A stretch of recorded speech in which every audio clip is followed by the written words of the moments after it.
नमस्कार, बुलेटिन में स्वागत है आपका और मैं हूं आपके साथ जागृति खंतवाल। रुक करेंगे खबरों की ओर। गोरखपुर में मुख्यमंत्री योगी आदित्यनाथ ने सड़क हादसे में मृतक होमगार्ड जवान नारद मुनि के परिजनों को 34 लाख रुपए की सहायता राशि का चेक सौंपा। उन्होंने सांत्वना देते हुए कहा कि भ्रमण पोषण और बच्चे की बेहतर शिक्षा में कोई भी दिक्कत नहीं आने दी जाएगी। बता दें कि सुबह सीएम योगी ने गोरखनाथ मंदिर स्थित अपने सभा कक्ष में होमगार्ड जवान स्वर्गीय नारद मुनि के परिजन से मुलाकात की। इस दौरान उन्होंने सहायता धनराशि के रूप में क्रमशः 30 लाख व 4 लाख रुपए का चेक सौंपा। वहीं थाना क्षेत्र के रामनगर केवटलिया टोल सरूफागंज निवासी नारद मुनि की 18 मार्च 2022 को ड्यूटी से घर जाते वक्त सड़क हादसे में मृत्यु हो गई थी। तो वहीं बी कंपनी नगर क्षेत्र गोरखपुर में वो तैनात थे।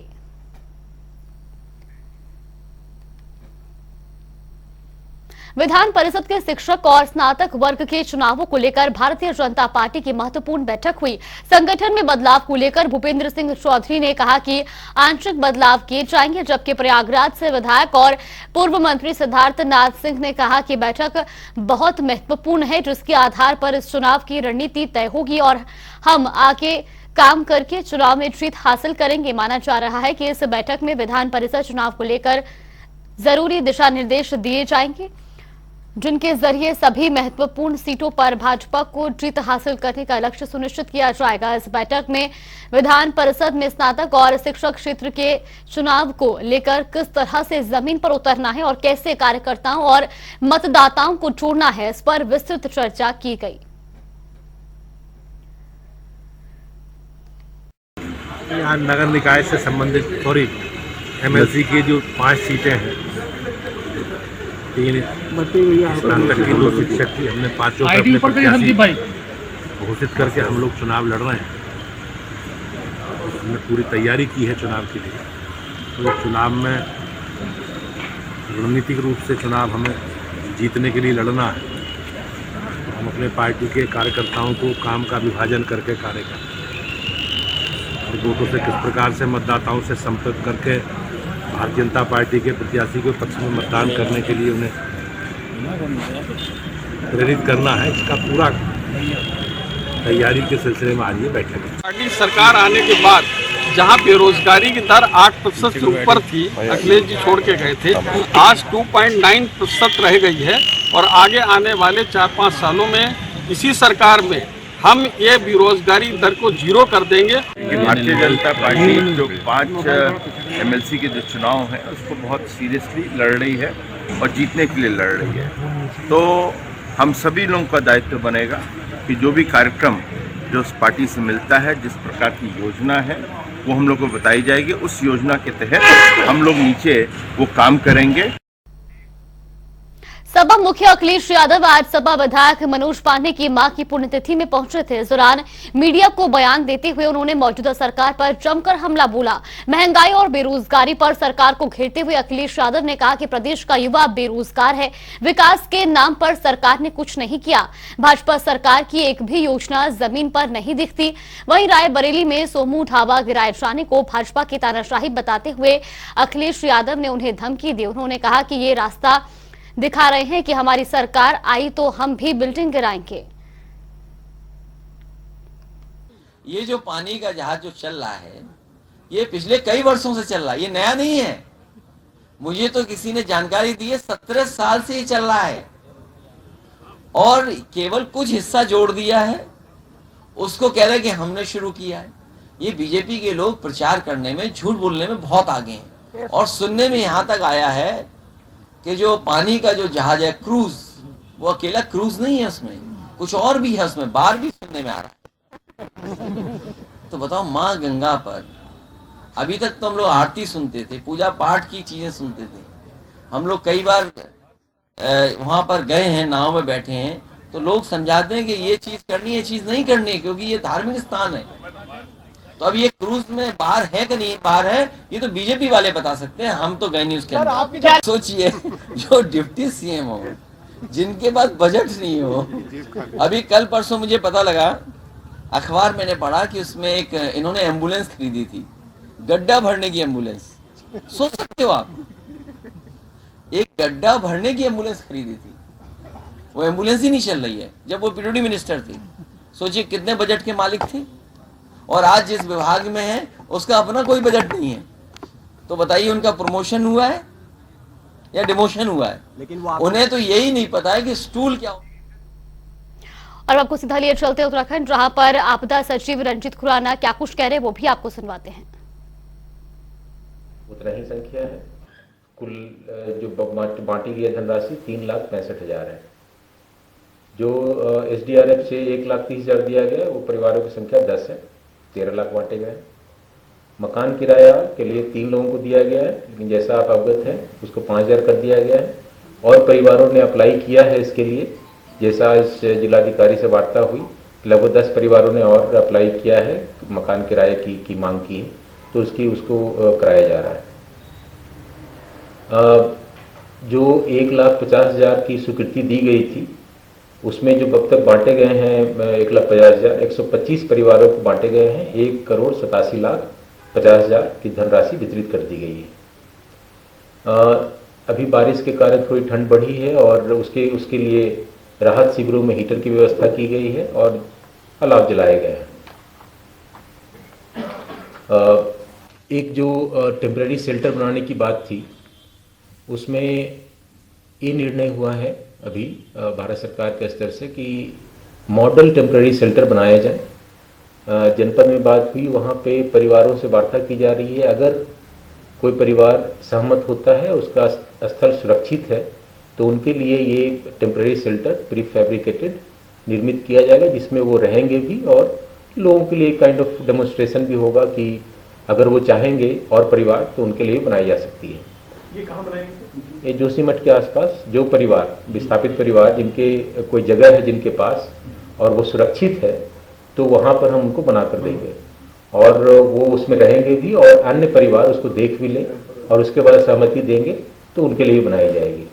ये एक और वो जो बनेंगे वो बताया जा रहा है 1 सप्ताह के अंदर बना दिया जाएगा। तो ये एक इम्पोर्टेंट यस जिलाधिकारी के द्वारा बताया गया है कि कुछ परिवारों ने सहमति दी है। लोग चाहें तो अपनी जमीन पे बनवा सकते हैं। हाँ, सुरक्षित जमीन अगर है उनके पास तो बनवा सकते हैं। अभी नंबर जिलाधिकारी ने कहा आज शाम तक वो सहमति लेकर के नंबर हमें कल तक बता देंगे, और अगर कल तक बताते हैं तो परसों से उसमें हम मोबिलाइज कर देंगे टीम। CBRI ने बताया कि उनके पास 4 निर्माण एजेंसियां हैं जो कि अप्रूव्ड हैं, उनकी दरें भी अप्रूव्ड है और उनसे वो निर्माण कराएंगे। उसकी जो रेट है 400 रुपये पर स्क्वायर फीट, जो CBRI द्वारा अप्रूव्ड रेट है, तो इस रेट से उनके द्वारा अप्रूव्ड संस्था उन्हीं से बनाई जाएगी। बाकी सारी चीजें कल बता दी गई थी, अगर कोई सवाल है तो बताएं। सर, ऐसा आदेश हुआ है कि जांच रिपोर्ट को सार्वजनिक न किया जाए, उसको कोई मीडिया पे नहीं, देखिए हमने ये नहीं कहा सार्वजनिक नहीं किया जाएगा। अगर कोई भी जांच रिपोर्ट किसी संस्था की है तो उस पर एक पहले केंद्र सरकार या राज्य सरकार उस पर विचार विमर्श करेगी, उस पर मंथन करेगी, उसके बाद उसको सार्वजनिक किया जाएगा। तो वैज्ञानिकों पर किसी को बयान पर पाबंदी आपकी तरफ से लगाई? नहीं, कोई ऐसी पाबंदी नहीं है, हमने पाबंदी नहीं लगाई। हमने ये कहा है कि क्योंकि अभी सिचुएशन ऐसा है कि लोगों को हमें राहत देना है। वही खबरों में आगे बढ़ेंगे, जहां पूर्व केंद्रीय मंत्री और सांसद मेनका गांधी सुल्तानपुर से दोबारा सांसद का चुनाव लड़ेगी। इसके संकेत उन्होंने अपने संसदीय क्षेत्र के दौरे पर आकर दिए हैं। उन्होंने अपना रोड मैप भी शेयर किया है। 3 दिवसीय दौरे पर पहुंची मेनका गांधी ने कहा कि ये मेरा आखिरी साल है, मैं चाहती हूं आखिरी मिनट पर भागा दौड़ी करें। इससे अच्छा है कि हर गांव के जो 15-20 मुखिया लोग हैं उनसे मैं बात करके अभी से ही हम लोग तैयारी करें। मेनका गांधी ने यह भी कहा कि अगर मुझ में कोई कमी है तो ये वक्त है बताने के लिए, अगर हम गलतियां कर रहे हैं तो ये वक्त सुधार की गुंजाइश का है। उन्होंने कहा कि मेरे पास इतनी उम्र नहीं है कि दिन में 70 मीटिंग करूं, इसलिए अब मैं केवल न्याय पंचायत की मीटिंग करूंगी।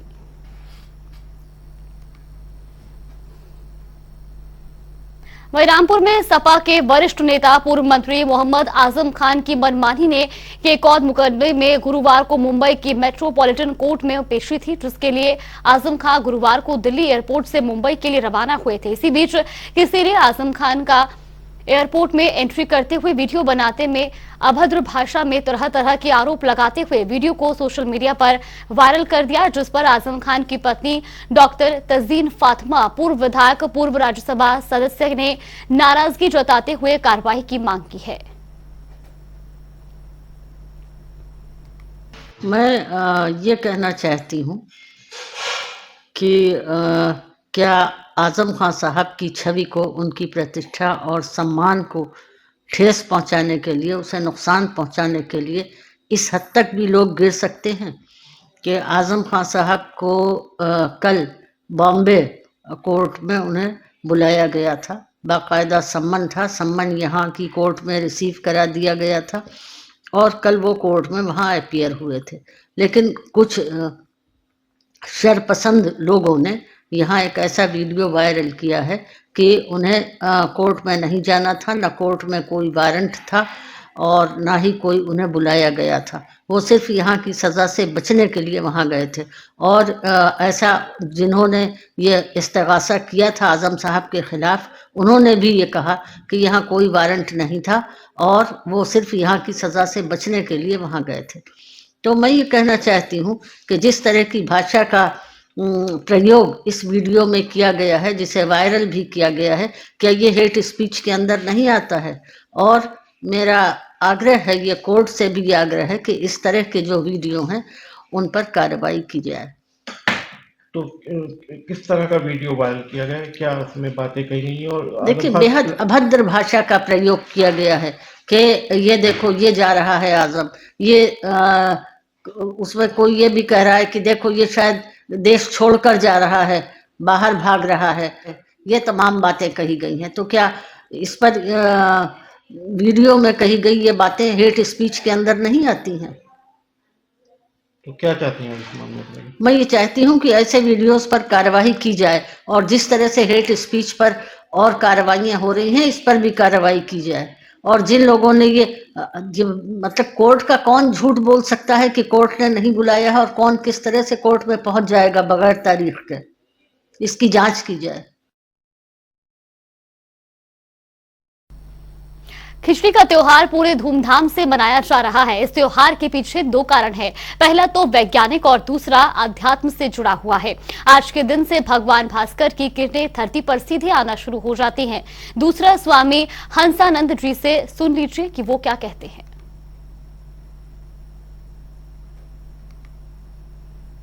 कोई भी हो, उसके एक अपने मायने होते हैं, लेकिन खिचड़ी का त्योहार दो नामों से जाना जाता है और इसके मायने भी दो हैं। खिचड़ी मकर संक्रांति के नाम से भी जानी जाती है। मकर संक्रांति के दिन से भगवान भास्कर की किरणें सीधे लंबवत धरती पर आ जाती हैं। दूसरा कारण, हमारे साथ हंसानंद जी महाराज हैं, उनसे बात करेंगे। महाराज जी, खिचड़ी अपने आप में एक पवित्र दिन है और उस दिन दान का बड़ा महत्व, विशेष महत्व है। किस तरीके से लोगों को दान करना चाहिए और सबसे महत्वपूर्ण क्या इसमें चीज है? पहले तो हमको ये देखना चाहिए कि दान देने योग्य कौन है। अगर हम कुपात्र के हाथ में दान देंगे तो दान का हमें जितना लाभ मिलना चाहिए उतना लाभ नहीं मिलता है। ये दान देने वाले को पता होना चाहिए कि दान किसके हाथ में देना चाहिए। और चूंकि दान, हम वस्त्र का दान करते हैं, अन्न का दान करते हैं, भूमि दान करते हैं, गोदान करते हैं। अपनी हिंदू संस्कृति में, हिंदू परंपरा में ये काफी पुराने एक इतिहास रहा है कि जो दान हम करते हैं वही हमको मिलता है। अगर आप किसी को वस्त्र का दान करते हैं तो ऐसा लिखा गया है हमारे शास्त्रों में कि वस्त्र की आपको कभी कमी नहीं होगी। अगर आप किसी को अन्न का दान करते हैं, जो भूखा है, जिसको अन्न की जरूरत है, आप उसको अन्न का दान करते हैं तो आप जीवन में कभी भूखे नहीं रहेंगे और आपके द्वारा सेवाएं होती रहेंगी। हम किसी को भूमि का दान करते हैं तो हमारे पास कभी भूमि की कमी नहीं रहेगी।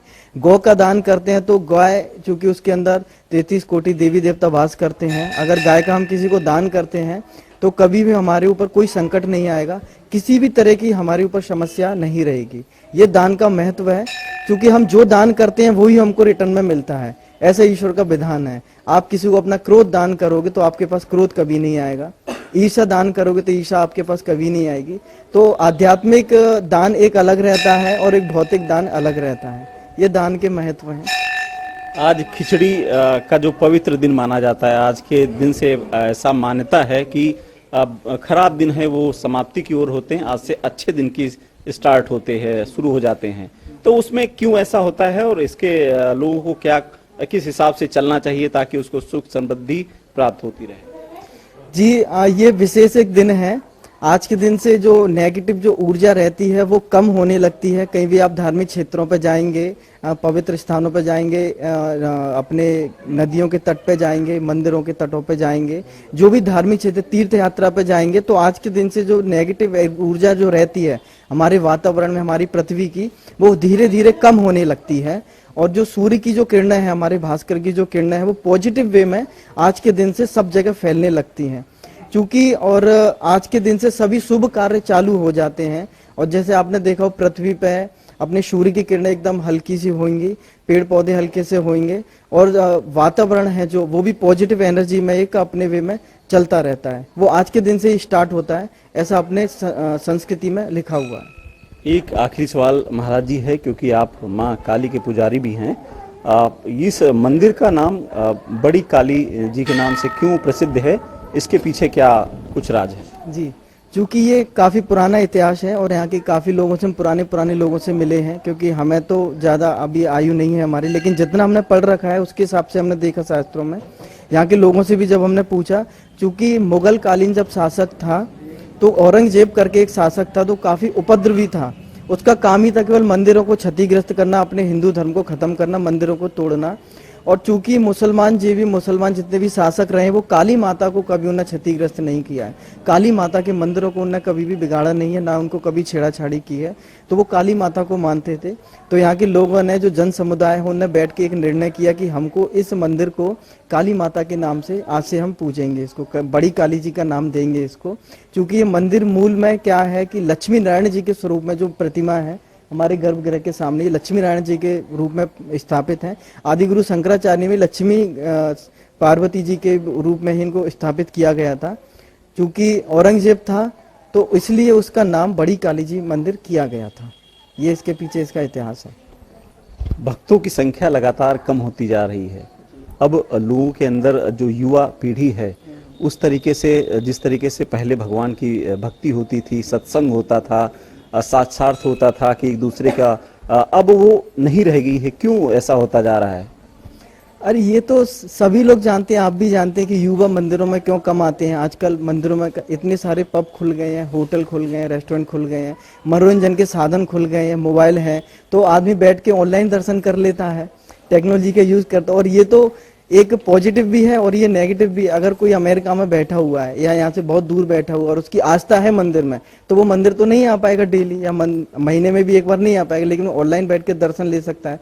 लेकिन जो मंदिर के आसपास रहते हैं, जो 10 से 15-20 किलोमीटर के दायरे में रहते हैं, उनको आना चाहिए। वो किस लिए नहीं आ पाते हैं? क्योंकि समाज बदल रहा है, हमारी संस्कृति बदल रही है धीरे धीरे, और हमारे विचार भी बदल रहे हैं। हम थोड़ा मॉडर्न होने लगे हैं, थोड़ा भौतिक होने लगे हैं। बच्चों को इंग्लिश मीडियम स्कूलों में पढ़ाने लगे हैं, तो संस्कृति बची नहीं हुई है। हम बच्चों को बचपन में ही बताते नहीं है कि बर्थडे कहाँ मनाना चाहिए, कहाँ जाना चाहिए। जो हमारा जन्मदिन होता है, घर में कोई भी धार्मिक अनुष्ठान होता है, तो सबसे पहले मंदिर में ही होना चाहिए। अगर आप अपने घर पे पूजा कराते हैं तो घर पे पूजा कराने का एक अलग महत्व होता है। आप किसी सिद्ध पीठ पे जाके पूजा कराते हैं तो उसका आपको काफी ज्यादा पुण्य मिलता है। आप अपने घर में दान करते हैं तो वो एक अलग प्रकार का दान होता है। वही दान हम किसी सिद्ध पीठ पे, मंदिर पे आके करते हैं तो उस दान का महत्व कई गुना बढ़ जाता है। और चूंकि अब जितने भी त्योहार वगैरह आ रहे हैं, सबकी आयु छोटी होती जा रही है। आपने पिछले समय में देखा होगा कि जब दीपावली की छुट्टियां होती तो 10-10, 11-11 दिन की छुट्टियां होती थी। आजकल वो छुट्टियां 3 से 4 दिन की हो गई हैं। 3 से 4 दिन भी इंसान एंजॉय नहीं करता है उनको। होली की छुट्टियां थी जो 5-10 दिन की रहती थी, वो 2-4 दिन की रह गई हैं। इंसान का आयु काफी छोटी होती जा रही है। तो ये समाज में बदलाव होता जा रहा है, और इसको बैठ के हमारे प्रबुद्ध जन हैं और जो हमारे माता पिता हैं और जो हमारे बच्चे हैं, उनके बीच में बैठ के हमको ये डिस्कस करना चाहिए कि बेटा, जो हमारी एक संस्कृति है, संस्कृति को अगर आप नहीं बचाओगे तो आने वाले समय में आपके सामने तो मंदिर बने हुए हैं, ये मंदिर खत्म हो जाएंगे। ठीक है, तो ये हमको युवा में बोलना चाहिए, अपने बच्चों में समझाना चाहिए। जब भी हम मंदिर पे आते हैं, आप तो चले आएंगे लेकिन आपकी संतान नहीं आएगी, तो संतान को एंकरेज करना चाहिए, उसको मोटिवेट करना चाहिए कि आपको भी मंदिर आना चाहिए। मंदिरों को इस प्रकार से स्थापित करना चाहिए, इतनी प्रकार से व्यवस्थित करना चाहिए कि युवाओं का आना भी मन करे मंदिर के लिए। मंदिर केवल पूजा पाठ के लिए नहीं होता है। ये जिसने भी भ्रांति फैलाई है, ये कम्युनिस्ट जो एक समाज चलाता है कि मंदिर केवल पूजा पाठ के लिए है। मंदिर रहते एक पॉजिटिव एनर्जी रहती है मंदिर के अंदर। मंदिर में बैठ के आप ध्यान करिए और जो भी आपकी जिज्ञासा है वो उसको समाधान करिए। मंदिर में हर कोई ना कोई पुजारी रहते हैं, साधु संत रहते हैं, उनके साथ आप बैठिए। उनके साथ आप जब बैठोगे तो आपको एक ज्ञान मिलेगा, जो एक्चुअल ज्ञान है, जो अपने शास्त्रों में लिखा हुआ है। क्योंकि हम शास्त्र तो पढ़ नहीं पाएंगे, शास्त्र काफी बड़े हैं, हमारे पास समय नहीं है, लेकिन जब आप मंदिर आएंगे तो आपको ये सब चीजें मिलेंगी। पुजारियों से पूछना चाहिए, साधु संतों से पूछना चाहिए कि एक्चुअली है क्या धर्म। अगर कोई हमसे पूछता है कि धर्म के 5 स्तंभ क्या है, सनातन धर्म के 5 स्तंभ क्या है, तो हम वो भी नहीं बता पाएंगे। धर्म के नाम पे बस क्या है कि बस पूजा पाठ कर ली हमने, यज्ञ हवन करा लिए, ये धर्म है। क्योंकि ये धर्म नहीं है, ये तो हमारे कर्म कांड के अंतर्गत आता है। तो ये भी हमको समझना पड़ेगा कि धर्म क्या है, सनातन धर्म क्या है, मंदिर किस लिए बनाए गए थे, किस लिए आते थे मंदिरों में। अब केवल पूजा पाठ का एक विषय रह गया है मंदिरों के अंदर, तो ये नहीं होना चाहिए। थोड़ा हमको ज्ञान का भी विकास करना चाहिए। शुक्रिया महाराज जी, बहुत सारी चीजें आपने बताई जो शायद मुझे भी नहीं पता थी या फिर लोगों को भी नहीं पता होंगी। अपनों के साथ साथ अपने बच्चों को भी अध्यात्म का ज्ञान सिखाना जरूरी है, वो माता पिता का भी कर्तव्य है। कैमरा आशीष के साथ अनुप सिंह, जनता टीवी, लखनऊ। वहीं रक्षा मंत्री राजनाथ सिंह चीड़बाग स्थित शौर्य स्थल पहुंचे। यहां उन्होंने शौर्य स्थल का लोकार्पण किया और बलिदानी सैनिकों को श्रद्धांजलि अर्पित की। इस दौरान सीएम धामी भी मौके पर मौजूद रहे। उत्तराखंड वॉर मेमोरियल ट्रस्ट की ओर से बनाए गए इस शौर्य स्थल पर प्रदेश के सभी बलिदानी सैनिकों के नाम अंकित हैं। बता दें कि बीते दिसंबर के महीने में उत्तराखंड वॉर मेमोरियल ट्रस्ट ने शौर्य स्थल को सेना को हस्तांतरित कर दिया है और शौर्य स्थल का लोकार्पण करने के बाद रक्षा मंत्री अब शहीद जसवंत सिंह मैदान में वेटरन रैली में हिस्सा लेंगे। इसके बाद वो पूर्व सैनिकों व वीर नारियों को संबोधित करेंगे। वो सोल ऑफ स्टील अभियान की भी शुरुआत करेंगे। मुझे जानकारी दी गई है कि देश भर से अलग अलग जगहों पर इस तरह के वेटरन्स के आयोजन किए जा रहे हैं और ऐसे आयोजन मैं मानता हूं कि समाज द्वारा हमारे वेटरन्स को सम्मानित करने और उनके प्रति कृतज्ञता ज्ञापित करने के एक महत्वपूर्ण माध्यम होते हैं। जैसा कि हम सभी जानते हैं और जनरल डिबरी ने भी बताया, इंडियन चीफ फील्ड मार्शल के करियप्पा 1953 में आज ही के दिन। बुलेटिन में फिलहाल के लिए बस इतना ही। आप बनी रहिए हमारे साथ। नमस्कार।